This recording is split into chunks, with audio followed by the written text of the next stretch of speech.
Thank you very much, Mrs. Gordon. Let me take this opportunity to greet the members of the media who are assembled here. I see the media houses sent all their top correspondents, as it were. So we feel very honored that we have such a heavyweight assembly of correspondents and journalists. Let me welcome you. We're very happy to have you here. We're very happy because this initiative is really the first of its kind, but we consider it to be very necessary. We feel that as we discuss issues of fiscal performance and the economy of Antigua and Barbuda, we want to remove this from the traditional way in which, all over the world, people tend sometimes to be mystified, or they wonder what's happening when they hear of fiscal performance and so on. We want to bring this to a point where we involve the people of Antigua and Barbuda through the media in a conversation about what's really happening with regard to the budget cycle, what's happening with regard to how government is utilizing resources and that type of thing. So we're very happy that this is the first of what we expect will be a quarterly feature of the Ministry of Finance, the Economy and Public Administration, certainly under my watch. I know you've already heard very cogent comments from the moderator, Mrs. Gail Imhoff Gordon, the Permanent Secretary, Mr. Senna, and of course the Chairman of the Antigua and Barbuda Investment Authority, Dr. Matthew Manuel. Let me just say a word in relation to Dr. Emmanuel. His substantive position is with the Ministry of Foreign Affairs as our Consul General in New York. However, we asked for his secondment so that he would be able to give us some assistance in chairing the Antigua and Barbuda Investment Authority. So we borrowed him from the Ministry of Finance, but this may turn out to be a borrow. Foreign Affairs. But this may turn out to be a borrow that sometimes turns into an acquisition. Now, today, when we hear of public financial management, I want to stress how important that is. Public financial management really lies at the center of good governance. And in today's world, the whole question of good governance is not one to be taken lightly. The world is moving in that direction. There's no longer a first world standard, second and third world standard. There's one global standard. And what we in Antigua and Barbuda are trying to do is to make certain that we keep up with the best practices globally, and that we ensure that Antigua and Barbuda's sense of management of its financial and economic affairs can be compared and matched with any around the world. But when we hear this term, I think it's perhaps important for us to explain some of the key features of PFM, Public Financial Management. Now, this really concerns the taxation issues, spending by government, which in turn influence resource allocation and income distribution. It covers the budget cycle, including budget preparation, the internal controls, the accounting, the internal and external audit, procurement, and monitoring and reporting arrangements. On one side of the equation, we look at how efficiently and effectively we're spending the revenues received. And on the other, we want to see how we have prioritized our expenditures and whether we are in fact meeting the needs of the population through the services that we provide. We want to know how effective are our auditing procedures. Do we have safeguards built into our processes in order to facilitate the timely identification of any malpractices? And if such malpractices come to light, whether there is the political will to deal with these firmly. These are some of the issues that really concern public financial management. In other words, it's a package of prudence, efficiency, and effectiveness in harnessing and managing the financial resources of the country. When we look at the world economy as a whole and the crisis that started in 2008, we then have to look at those countries which have emerged, if not unscathed, those countries that have been able to cope most effectively with the crisis that started in 2008, that has been global in scope. And we look at Latin America, we look at China, we look at Asia, and we see that these are the countries, previously, whenever you had a global crisis, some of these countries, we've heard of the Asian tigers, we've heard of the problems in Latin America in the 80s. These are countries that experience very severe fiscal imbalances and difficulties during those periods. Now, what they were able to do, countries like Brazil, countries like Peru, countries like Chile, they were able to fix those fiscal problems, to establish a very strong macroeconomic framework. And by macroeconomic framework, we're talking about looking at your revenue base. Do you have a revenue base that's sufficiently strong to carry the country? You look at your expenditure practices. Do you have sufficient safeguards and institutions and legislation in place to ensure that you're spending the money in a way that brings you the best value? You look at questions of your debt, whether the debt is on a sustainable path or whether the debt is unsustainable. And of course, you look at the question of growth. Now, growth comes once those preconditions have been fulfilled. That's because once you have a sound and stable macroeconomic framework, that in itself inspires confidence in the international community. It allows you to attract foreign direct investment, and once you can attract investment, then you can stimulate growth, whether it be foreign investment or local investment. But nothing happens unless there's confidence, and there can be no confidence where you have a weak macroeconomic framework. And so we're seeing countries like Latin America, who had these problems in the 80s, they've fixed those problems. And so Latin America today is one of the major growth poles in the world. You look at the issues that surrounded the Asian tigers, the problems that they had, and the problems that they had to fix in order to get to where they are today. And of course, you look at China. I can point to any country in the world today that's progressing. And one thing they have in common is a strong fiscal framework. They have been able to fix their public financial management system in such a way that it has created the necessary platform to build confidence, to stimulate investment, and therefore to stimulate growth. And so that's what we're trying to do here in Antigua and Barbuda. And I think it's important for everybody to see the vision and see the light at the end of the tunnel. Because what we're doing requires tough decisions. It means that we have to create a solid revenue base. And that sometimes means that we have to look at the taxation measures. It means that even the measures that we have to improve the yield. And these things sometimes have to take effect in a manner that persons obviously will push back and persons obviously will feel inconvenienced. But let us look at the bigger picture. We're doing this for the benefit of Antigua and Barbuda and for the future of this country. So I can say that the countries that were able to address the issues that we are now addressing, they are the ones that have been able to best withstand the whirlwinds of the economic crisis that started a few years ago. So today, we in Antigua and Barbuda, we are on the cusp of change. However, because our economy is small and open, it means that we face the vulnerability problems that larger countries sometimes don't face. As small open economies, we're very susceptible to what's referred to as exogenous shocks. That means shocks from outside, shocks that we don't control, shocks that hit us, whether it be a hurricane. A hurricane can hit one of these small economies and can literally destroy the economy in one go. The global crisis, hitting us as a small, open, vulnerable economy, obviously we were very hard hit.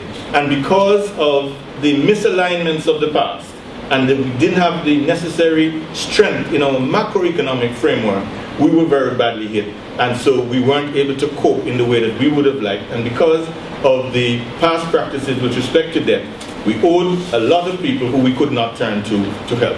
Hence the need for us to build that buffer so that should there be further exogenous shocks, we have positioned ourselves so that, like the Latin American countries and other countries that have coped well, we will be in a better position to cope with any such shocks. The good side, of course, is that we are small and we are nimble enough to make these changes, whereas some of the larger countries that have more embedded historical and traditional practices, it's more difficult for them. So because we are small, we can be more nimble. And so we're trying to push the process of reform ahead and to do it quickly. Now, these are the issues that really form the basis of the NEST plan, looking at fiscal consolidation but not neglecting the importance of growth. And that's why we have the investment authority here, because whilst you improve your macroeconomic framework and you engage in fiscal consolidation in particular to get that right, you cannot neglect, on the other hand, the importance of doing the necessary things in order to stimulate growth, because at the end of the day, it is with the growth that you're going to get even more revenues and you're going to get the ticket. Now, would we have preferred to do the fiscal consolidation at a time when the economy was growing, like in 2006? Well, of course. Now, we started the process in 2004. In 2006, we had growth of 12%. It's always better to do your fiscal consolidation at that time. The fact is, however, when the crisis hit, we had really no choice. We had to do it. It was very difficult to do it at the time in which we did it, but we've been doing it, and what's important, we've been holding our own. Because not only did we have the global crisis, we had the British-American collapse, we had the collapse of the Stanford Group, what we refer to as the triple whammy. But with that triple whammy, as a result of careful and prudent measures that we have embarked upon, we have been able to hold things stable and to keep the ship of state going in the right direction. Say that we believe that in coming here today to explain to you is part of that conversation. Part of the conversation to allow you to understand and to question us as to what it is that we're doing, what is the vision, and how all of us as residents and citizens of Antigua and Barbuda can be part of that process of reform and change for the better. And so we want to look at some of the key performance indicators. Now, the Permanent Secretary, Mr. Senna, he already spoke to you about the restructuring of our two primary revenue agencies, in particular the Customs Department and the Inland Revenue Department. So we remain committed to this task to modernize both of these operations, to make them more responsive to the needs of our customers, while at the same time enhancing revenue collection. And I want to say, we use the word customers or clients, and that's because as we try to change the culture of government departments, we recognize that those whom we serve are our clients. They are our customers. They're not people who bother us. These are the people, the taxpayers and others who use these services. We exist to serve. And this requires a whole paradigm shift in the traditional view of many within the public service. But in going recently to the new headquarters of the Inland Revenue Department, I have to say that with that we are also seeking to change the culture to a culture of service. And in doing so, we have done a number of things which we hope will make it a lot easier for our clients and customers. Similarly, at Customs, we have done several things in recent times, and I want to say that in doing these things, they're done for one purpose and one purpose only: to make it easier for our clients and our customers. So these changes will continue as we seek to make the institutions within this ministry and within government as a whole more user-friendly. And so I'm pleased to report that we can say for the first quarter, which ended on the 31st of March 2012, recurrent revenue increased by 13.1 million compared with the corresponding period of 2011. The key contributors to this performance were an increase of 14.3 million in revenue from stamp duties, which increased from 4.9 million in 2011 to 19.2 million in 2012. Now, when we look at an increase in stamp duties, we're largely talking about an increase in land transfers. And so an increase in land transfers is indicative of the fact that people are beginning to trade in a way that we believe is a basis for further growth. the fact that people are making these transactions is indicative of activity within the economy.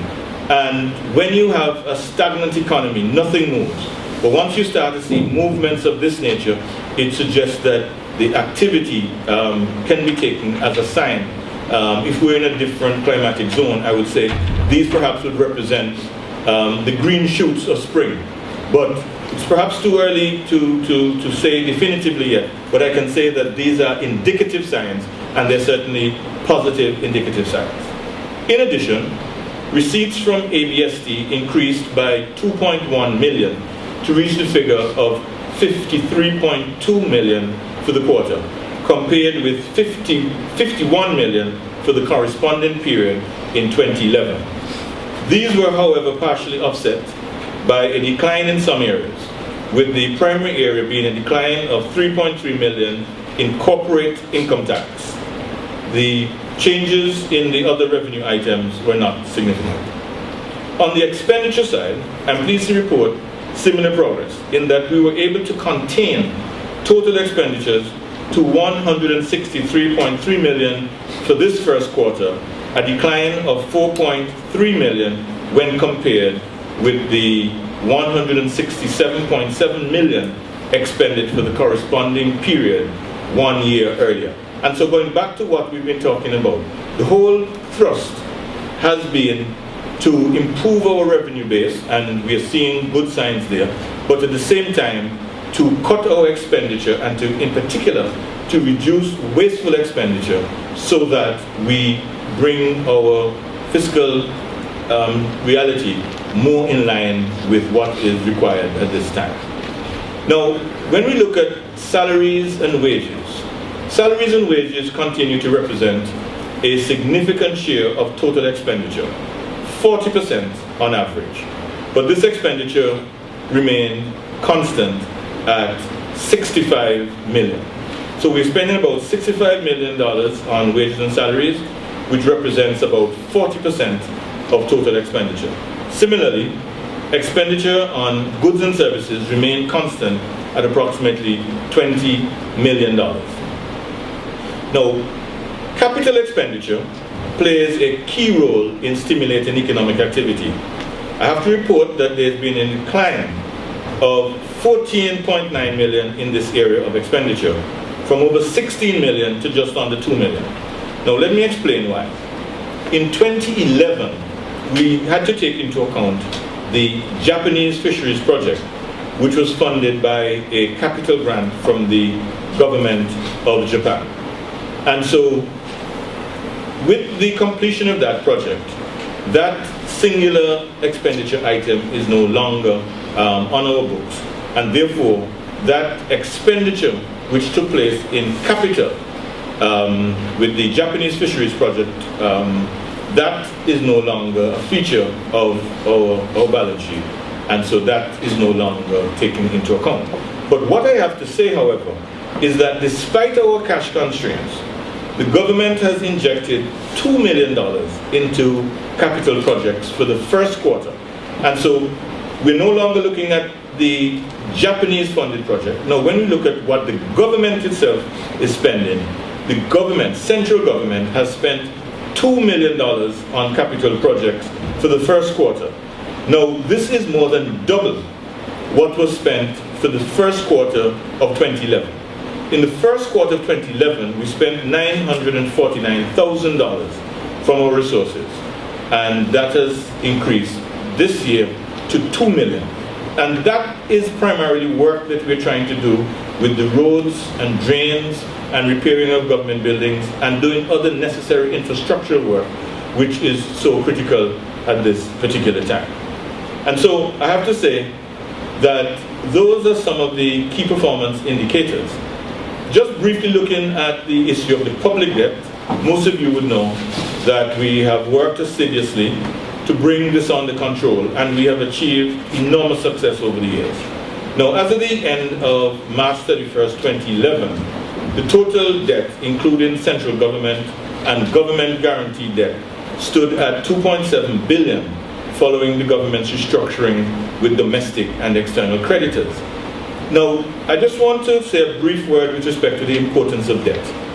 Now, when you have an unsustainable debt, that undermines confidence.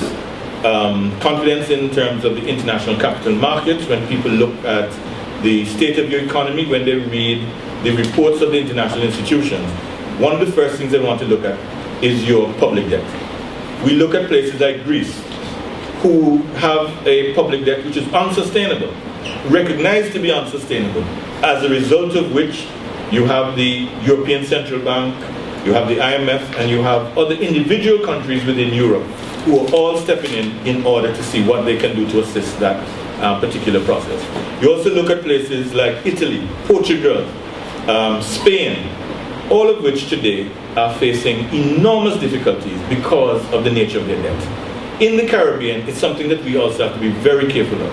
Because of the 15 most highly indebted countries in terms of per capita debt, we have at least 5 from within the Caribbean itself.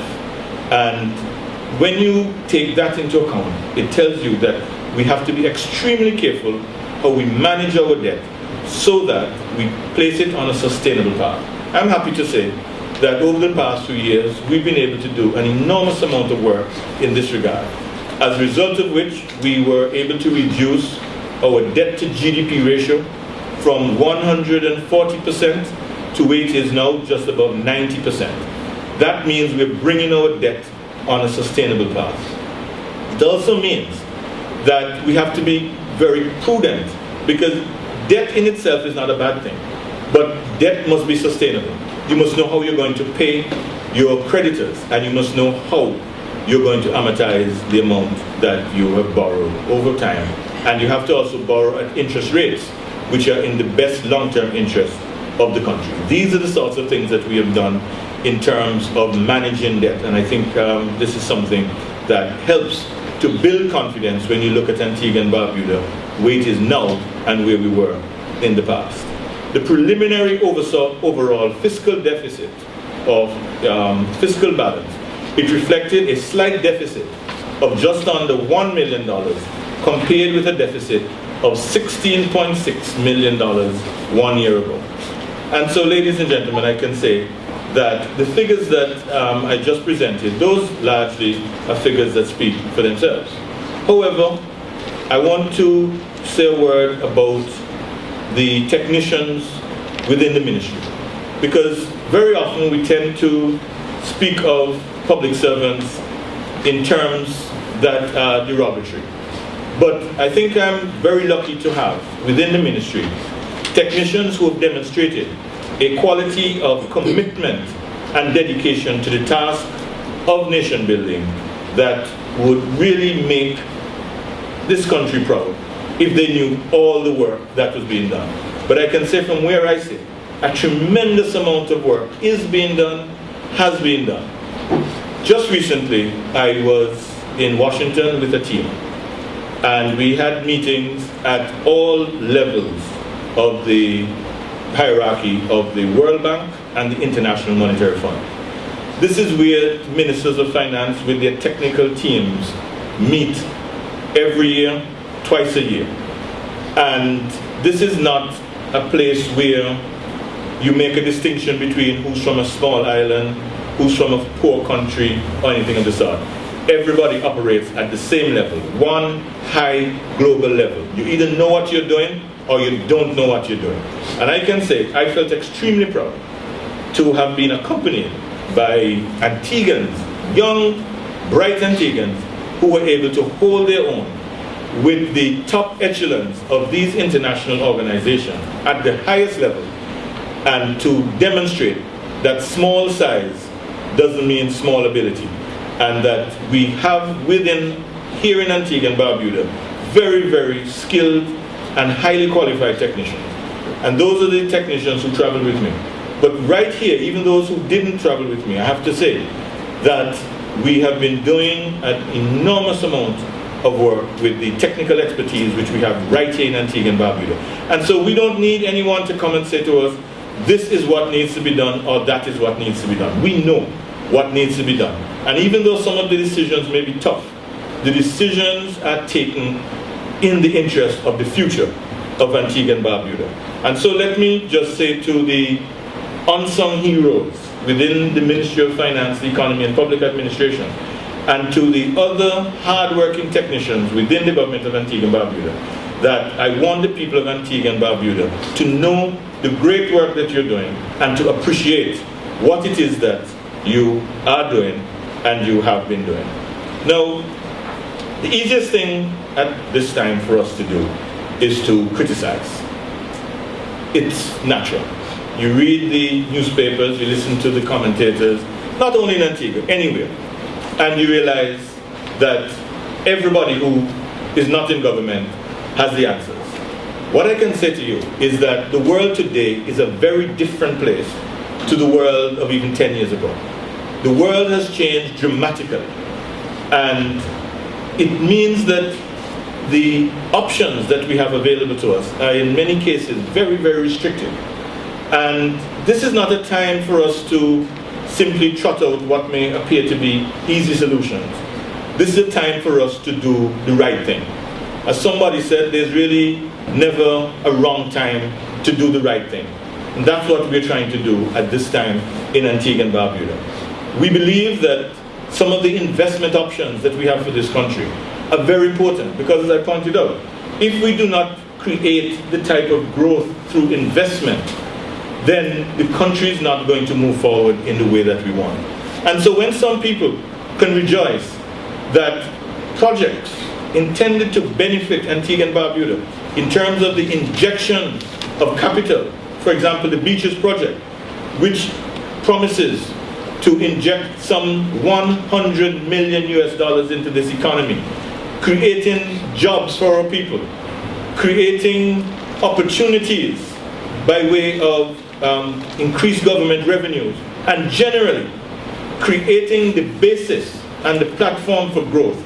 When people can celebrate that this project may be in jeopardy simply because of political divisiveness, we realize that we still have a long way to go in terms of bringing the message that the challenges of the future are too great for us to be looking at some of the petty issues, and rather than trying to come to a solution that is oriented towards reconciliation and solutions, we look to see how we can bicker and how we can pull down rather than how we can pull up and how we can build.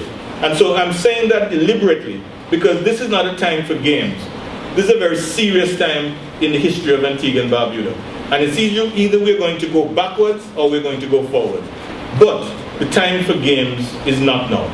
This is a time when all Antiguans and Barbudans need to buckle down, need to look to the future and recognize what it is that we're trying to do. Now, we're trying to create employment. We're trying to keep people working. We're trying to create a solid foundation for the future. We can see the light at the end of the tunnel. Sometimes some of the decisions may be tough, but they're necessary. But as somebody once said, today what we need is a type of political leadership that does not only look to the next election, but looks to the next generation.